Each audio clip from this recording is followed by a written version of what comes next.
Hello, everyone. Sometime this week, people will be celebrating International Biodiversity Day, although sadly, there's not much to celebrate.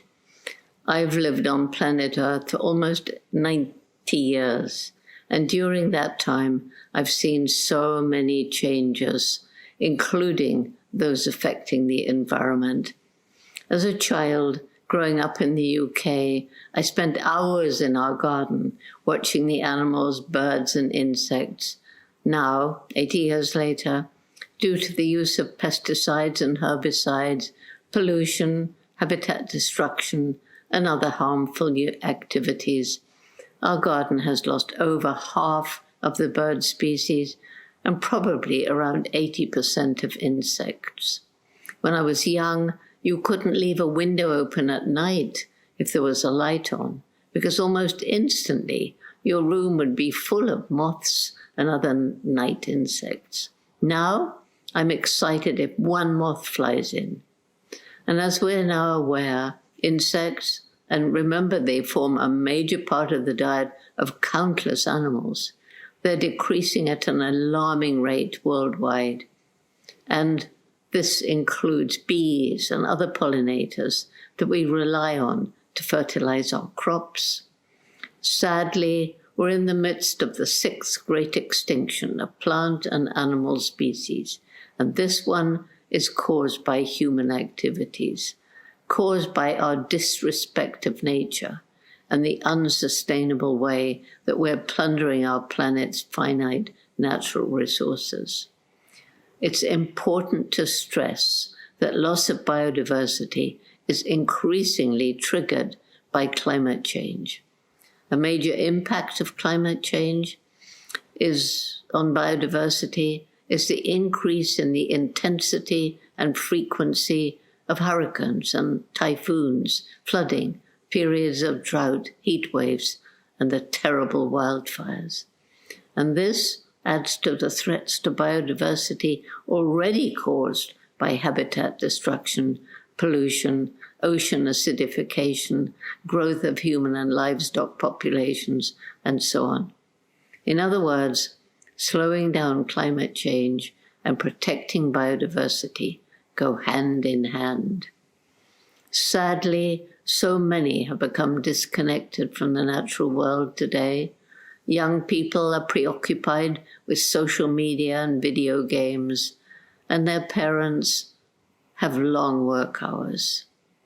Modern life, in other words, comes between us and nature, and what you don't know, what you don't understand, then you're less likely to respect and want to protect.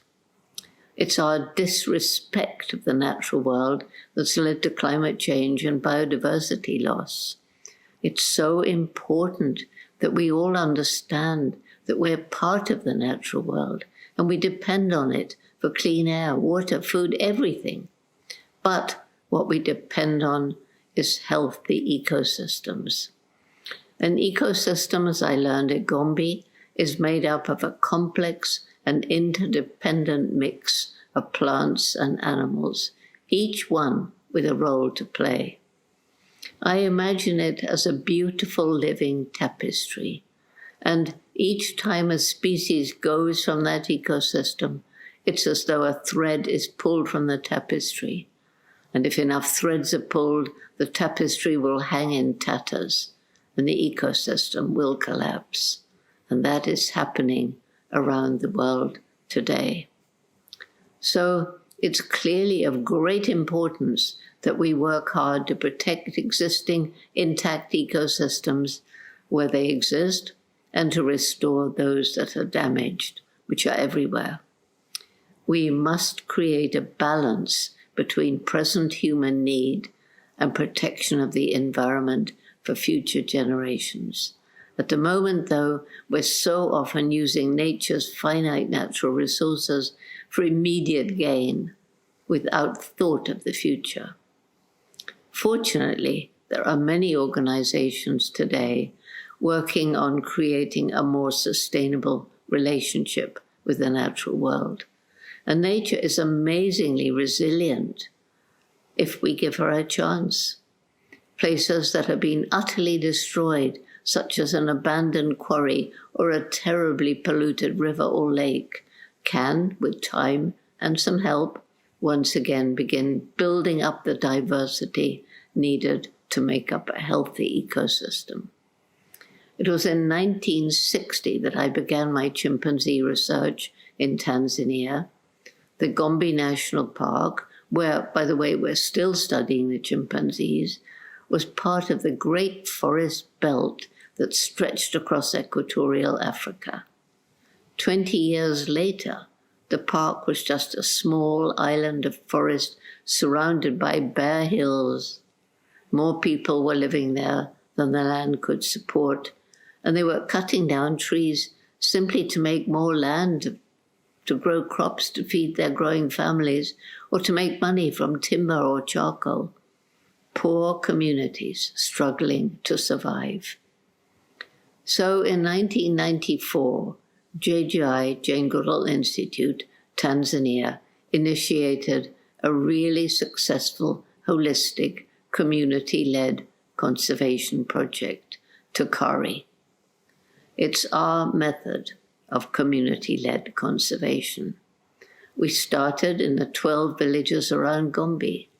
We introduced agroforestry, water management programs, microfinance opportunities so that people could start their own small, environmentally sustainable businesses.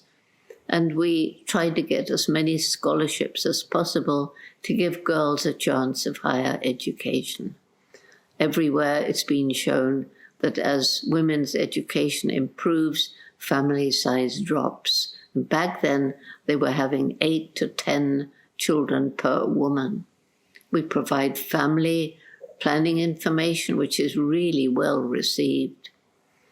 The program is now in villages throughout most of chimpanzee range in Tanzania, 104 villages, and people understand that protecting the forest isn't just for wildlife. No, it's just for their own future as well. And so now trees have sprung up on the once bare hills. Some trees were planted around the villages, but the rest have grown from seeds lying dormant in the ground that is being given a chance to return to nature. And TAKARI is now in 6 other African countries where JGI works to conserve chimpanzees and their environment. The resilience of nature is a real reason for hope.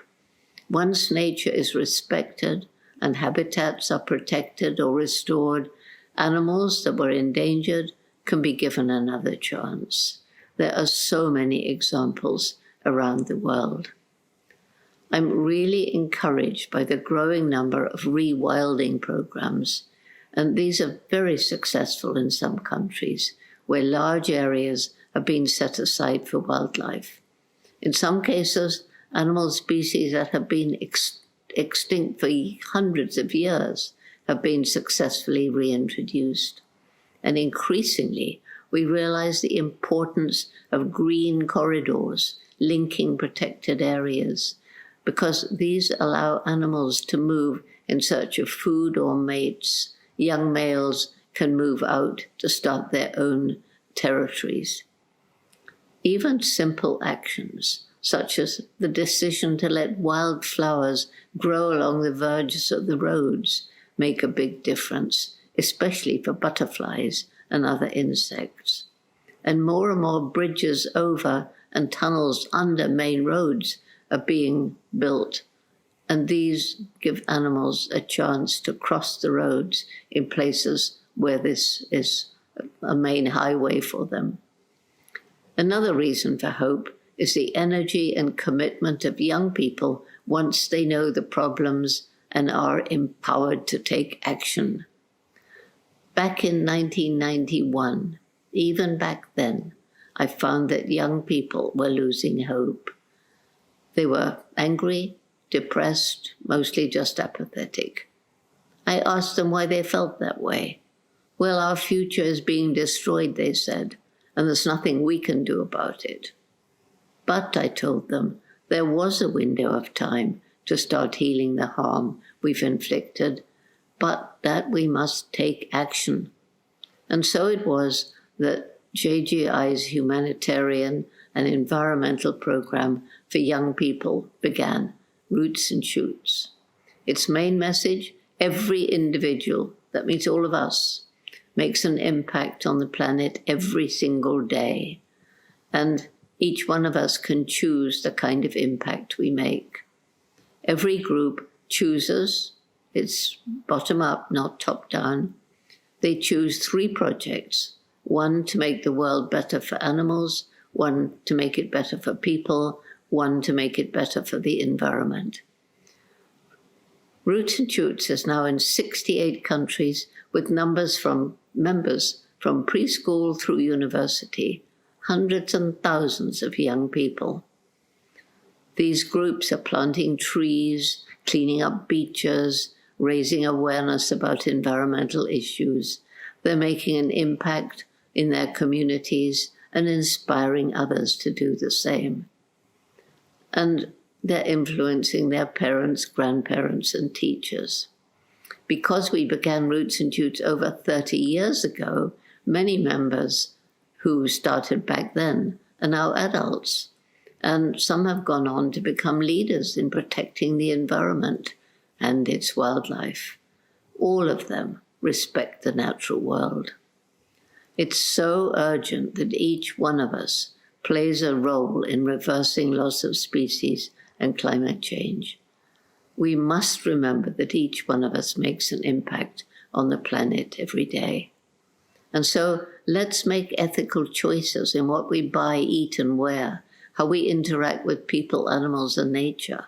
And let's share stories of all the reasons why we should have hope so that we can save the world. Because without hope, we fall into apathy and do nothing, feel helpless. And if this happens, well, we're doomed, especially if it happens with young people. There's another reason for hope, and that's that more and more scientists are finally working to find technological solutions to enable us to live in harmony with nature. Given that slowing down climate change is helping species to survive, one important example is the increasing use of renewable energy from sun, wind, tides, and so on. There are even machines that suck CO2 from the atmosphere and safely store it. Electric cars are getting increasingly environmentally friendly as scientists work on better ways of making batteries with greater storage capacity and less environmental impact. We mustn't forget, though, that it's equally important to protect the natural world, especially forests and the ocean, the 2 great lungs of the world that sequester CO2 from the atmosphere and give us oxygen. Other ecosystems also store a great deal of CO2, such as wetlands and grasslands and the great kelp forests of the oceans. Safeguarding these natural carbon sinks from further damage is an important part of limiting climate change and thus protecting biodiversity. Another reason for hope is that more and more people are becoming vegetarian and, best of all, vegan. The billions of animals raised for meat in factory farms around the world need to be fed.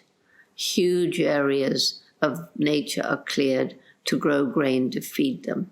Huge amounts of fossil fuel is used to get the grain to the animals to slaughter, the meat to the table. Huge amounts of water, increasingly scarce in some places, are needed to change vegetable to animal protein. And the animals produce a huge amount of methane as they digest. And this is a very potent greenhouse gas. Let me end with a story. A little while ago, I was talking to some CEOs, and one of them came up to me afterwards and said, "Jane, for about 10 years, I've really been working to make my company ethical in the countries where we source our products, ensuring there are fair wages to the workers, helping the poor communities, trying to get ethical behavior in our offices around the world and in the way we treat our customers. And he said there were 3 reasons for this. First of all, I saw the writing on the wall that we're using up natural resources in some places faster than nature can replenish them. Secondly, consumer pressure. People are beginning to demand ethically produced goods, to ask questions. Where was this made? Could we have got it closer to home with less miles? Did it harm nature when it was made? Was it cruel to animals? Is it cheap because of unfair wages? And if so, they're not buying it. But he said the third reason is what really tipped the balance for me. My little girl of 8 years old came home from school one day and she said, "Daddy, they tell me that what you're doing is harming the planet. That's not true, is it, Daddy? Because it's my planet." That reached the heart. People must change from within. Stories are the best way to create change, lasting, real change. Thank you.